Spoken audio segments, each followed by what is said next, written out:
What was the first time you realized your parents didn't really know you? I was 16 when my dad moved out. Mom said it was because they'd grown apart, but I knew it was because of his girlfriend. He rented an apartment 20 minutes away and promised we'd still see each other regularly. That first month, I visited every weekend. By month 3, I was lucky to get a text back. For years, I'd been the one maintaining our relationship. I joined softball because he played in college. I watched action movies I hated because he loved them. I memorized football stats so we'd have something to talk about. None of it worked. He remained distant, checking his phone while I talked about school, canceling plans last minute for work emergencies that seemed to happen only on my weekends. When his 45th birthday approached last spring, I decided to make one final effort. My therapist had suggested I stop chasing his approval, but I couldn't let go without trying everything. I spent 3 months making him a scrapbook filled with memories from my childhood. I dug through old boxes in the attic, finding ticket stubs from the 2 baseball games we attended, photos from camping trips, and the Father's Day cards I'd made in elementary school. I found a picture from when I was 7 where we were building a birdhouse together. He looked happy in that photo, engaged, present. I added a recent picture of me at my school science fair where I'd won first place. He hadn't attended, claiming he had meetings, but I thought maybe seeing what he'd missed would make him realize how much I'd grown up. Each page took hours. I wrote captions detailing the memories, added decorative borders, and used special acid-free paper so it would last. My mom saw me working on it one night and warned me not to get my hopes up. I ignored her. This time would be different. The day of his birthday party arrived.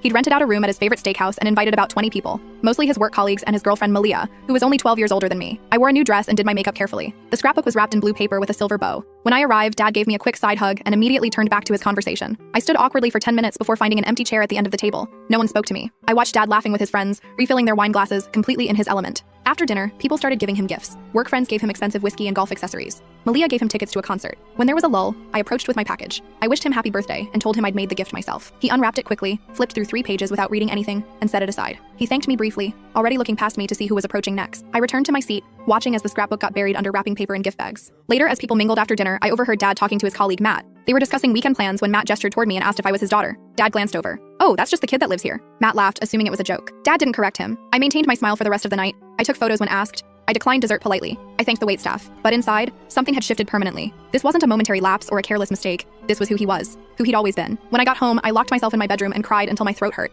Not because he'd forgotten my name, but because I'd spent 16 years trying to be unforgettable to someone who had never really seen me. The next morning, I texted Dad thanking him for inviting me to his party. He replied 8 hours later asking if I'd had fun. I didn't answer. Instead, I deleted all the photos of him from my phone. I cleared my schedule of activities I'd only done to please him. I stopped checking my phone constantly for texts that never came. 3 weeks passed before he noticed something had changed. He called on a Tuesday night, asking why I hadn't been coming over on weekends. I told him I'd been busy. When he asked with what, I simply mentioned school, friends, and my own life. He asked if I was mad about something, irritation evident in his voice. I told him I wasn't mad, just that I'd finally realized something important. When he asked what that was, I didn't hold back. That I'm not just the kid that lives here. I'm Ariella. And if you don't know that by now, you never will. I hung up before he could respond. He didn't call back. 6 months have passed. Sometimes Dad texts, asking if I want to get lunch or come over for a weekend. Last week, I found the scrapbook in my closet. He'd left it at Mom's house, claiming he didn't have space for it. I opened it to the last page, where I'd written a letter telling him how much I hoped our relationship would improve. Reading those words felt like hearing from a stranger, a hopeful girl who still believed she could earn her father's attention if she just tried hard enough. I closed the book and put it back in the closet. That girl is gone now.